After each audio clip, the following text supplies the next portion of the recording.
તારીખ 22થી 1 ઓક્ટોબર સુધીની યોજાનારી નવરાત્રિ એટલે કે માં શક્તિની ઉપાસનાના આ તહેવારમાં વડોદરા શહેર પોલીસ સંપૂર્ણપણે સજ્જ થઈ ગઈ છે। વડોદરા શહેર પોલીસની શી ટીમ્સ, મહિલા પોલીસ સ્ટેશનની ટીમ્સ અને અલગ અલગ બ્રાન્ચોની ટીમ આજથી બંદોબસ્તમાં જોડાઈ જશે।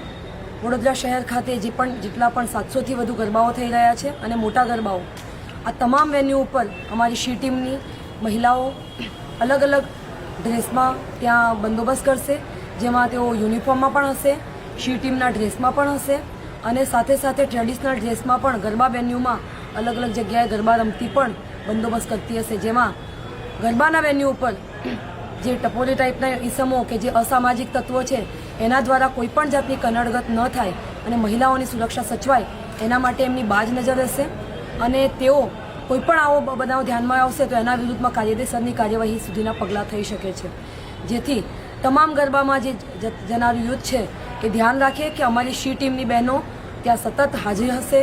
એ યુનિફોર્મમાં પણ હોઈ શકે, એ શી ટીમના ડ્રેસમાં પણ હોઈ શકે, કાં તો એ ટ્રેડિશનલમાં પણ હોઈ શકે। એમની અલગ અલગ ડ્યુટી અલગ અલગ વેન્યુ ઉપર ફાળવી દેવામાં આવી છે। એક દિવસે એ યુનિફોર્મમાં હશે તો બીજા દિવસે ટ્રેડિશનલ ડ્રેસમાં હશે, જેથી મહિલાઓની સુરક્ષા જે છે એ વડોદરા શહેર પોલીસ માટે ખૂબ જ ઇમ્પોર્ટન્ટ છે।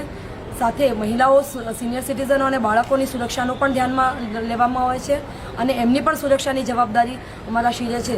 તો આ ટાઈમે પેટ્રોલિંગની પણ વ્યવસ્થા કરવામાં આવી છે અને કોઈને પણ અમારી શી ટીમની મદદની જરૂરિયાત હોય તો તેઓ 112 પર ફોન કરીને અમારી મદદ મેળવી શકશે। Thank you.